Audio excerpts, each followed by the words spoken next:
Ashama akkam jirtu akkuma yeroo kaanii garras mata duree tokko irratti barnoota qabadheen jira. Yeroo hedduu daa'imman irratti mul'atu malee nama umurii kamii irratti kan uumamu waa'ee dhibee kalaabsuu yookaan toosis kan jedhamudha. Mee waa'ee dhibee kana akka armaan gadiitti maaltu fidaa furmaanni maali kan jedhu hordofaa. Chaanalii kana haaraa ta'an sabskiraayib gochuun dagatinaa. Asumaan gara barnoota kottiin seena. Qolli ijaa inni olii gadi rarra'uun yeroo agartuu ijaa walakkeessaan yookaan guutummaatti haguugu kalaabsuu jedhama. Akkuma suuraa irratti argaa jirtan kana jechuudha. Egaa naannoo adda addaatti maqaa adda addaa qabaachuu danda'a. Haa ta'u malee qolli ijaa inni olii gadi jechuun yookaan gadi rarra'uun yeroo inni agartuu ijaa walakkeessaan yookaan guutummaatti haguugu kalaabsuu jedhama jechuudha. Kalaabsuun dhibee uummata keessatti baay'inaan mul'atu ta'ee haa ta'u malee namoonni hedduun dhibeen kun dhibee fayyaadha yaalameen fayya jedhanii yaadan waan ta'eef mana yaalaan deeman yeroo hedduu. Sababa kanaaf yaala dhibee kanaaf kan gara mana yaalaa deeman namoota muraasa qofa. Namoota hubannoo kanaa qaban namoota magaalaa jiraatan qofa jechuudha. Kanneen baadiyyaa kanneen hubannoo kanaa hin qabne mana yaalaan deemanii manuma turu dhibeen kun isaan wajjin jiraata jechuudha. Qolli ijaa inni olii maasha yookaan foon yookaan masil kan dhuunfaa isaa qaba. Foon yookaan maasha jedhama afaan Oromoodhaani. Masilii mataa isaa qaba. Maashaan kunis kan isa sochoosuu danda'u narvii dhuunfaa isaa qaba. Foon qola ijaarra jiru narvii isa sochoosu dhuunfaa isaa qaba. Kana jechuunis narviin sun maasha kana waliin wal qabatee kan jiru yoo ta'e akka maashaan kun socho'uu danda'u lubbuutti hora jechuudha. Narviitu maashaa sana ajajee akka qolli ijaa oliif gadi socho'u taasisa. Walitti dhufeenyi narvii maashaa yookaan foon qola ijaa fi qola ijaa kun qolli ijaa salphaatti akka ijarraa ol banamuu danda'u yookaan akka agartuu ijaa irraa hin haguugne kan taasisudha. Yeroo waa ilaaluu barbaannu ija keenya kan banu qola ijaa kan ijarraa kaasu walitti dhufeenyi narviin foon ijaa innerveet godhuu fi foon ijaa akkasumas qolli ijaa walitti dhufeenyi isaanii murteessaadha jechuudha. Dhibeen hariiroo kana miidhuu danda'u kamuu kalaabsuu namatti fiduu danda'a. Nama sana kalaabsuuf saaxiluu danda'a. Dhibeen walitti dhufeenya narvii maashaa fi qola ijaa jiru jechuudha. Hariiroon kun umurii kamirrattiyyuu miidhaaf saaxilamuu danda'a namni kamuu. Kana jechuun egaa maal jechuudha? Dhibeen kalaabsuu umurii kamirrattiyyuu uumamuu yookaan mul'achuu danda'a jechuudha. Kalaabsuun ija tokko qofa yookaan ija lachuu irratti mul'achuu danda'a. Namoonni kalaabsuu ija lachuu qaban fuula isaanii ol qabuun qofa waan arguu danda'aniif yeroo hedduu mataa isaanii ol qabanii deemu. Fuula ol qabanii deemuun amaleeffannaa dirqamatti ta'a jechuudha yoo iji lamaan kalaabsuu qabaate. Kalaabsuun gosa lamatu jira yookaan gosa lama qaba.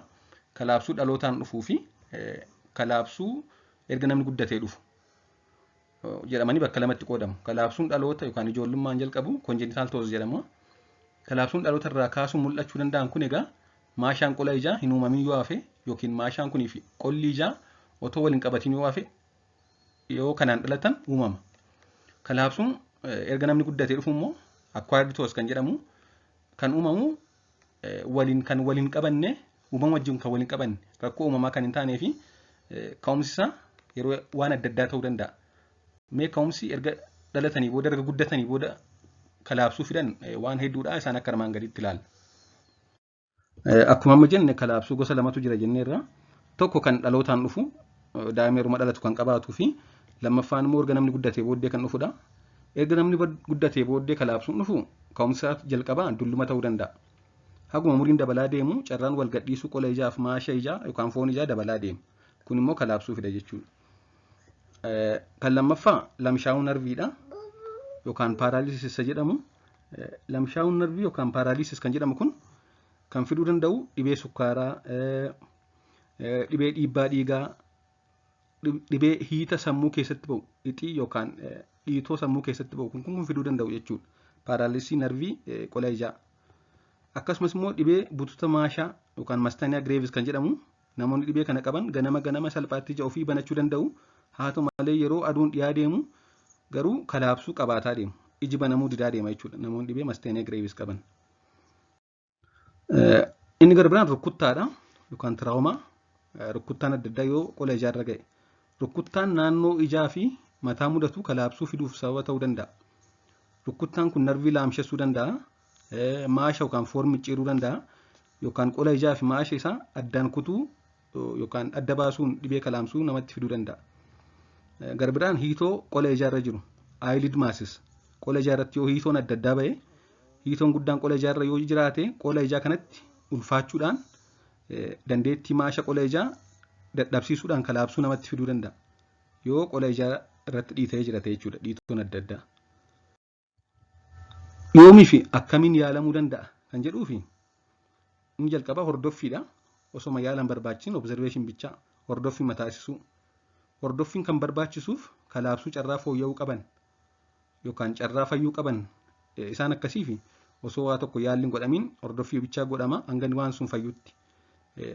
Isaan kunis isaan kam egaa kalaabsuun fayyuu danda'an isaan kam yoo jenne kan narvii rukkuttaan laamshee mudate yoo ijarra rukkuttaan mataarra rukkuttaan wanti dhufe tariitti fooyya'uu danda'a yeroodhaa waan ta'eef observation yookaan hordoffii barbaada.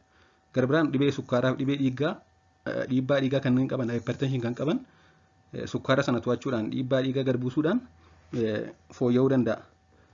Garbiraan sababa hiita sammuu keessaa hixii sammuu keessaan kan dhufe yoo ta'e hixiin sammuu sun gaafa yaalamu kalaabsuun sun fayyuu danda'a jechuudha. Garbiraan sababa dhibee butota maashaatiin kan mudate yookaan masteenaa gireevis yaala argannaan wanti kun fooyya'a jechuudha. Inni garbiraan yaalli jiru baqaqsanii sirreessuu yookaan sarjariidha. Baqaqsanii sirreessuu yookaan sarjariin kan taasifamuu qabu kalaabsuu carraa fooyya'uu yookaan carraa fayyuu hin qabneef yookaan kan agartuu irratti miidhaa dabalataa qaqqabsiisuu danda'an qofaafidha. Isaanis egaa fakkeenyaaf kalaabsuu ijoollee waggaa 10 gadii yoo mudate ijoollee waggaa 10 gadii kalaabsuu qabaannaan baqaqsanii yaaluu barbaachisa. Akkasumas kalaabsuu sababa walgadhiisuu qola ijaa fi maasha yookaan foon ijaarraa dhufu yoo jiraate kalaabsuu rukkuttaan mudatee fi osoo hin fooyya'in ji'a 6 isaa ol yoo ture yaala yookaan baqaqsanii yaaluu barbaachisa jechuudha. Kalaabsuu ilaalchisee barnoota ni qabadhee dhufe kanumaadha. Subscribe taasisuun maatii chaanalii kanaa ta'a jechuun barbaada. Waan dhaggeeffattaniif hedduu galatooma. Turtii gaarii. Gaaffii fi yaada qabaannaan koomentii jala naa kaa'a.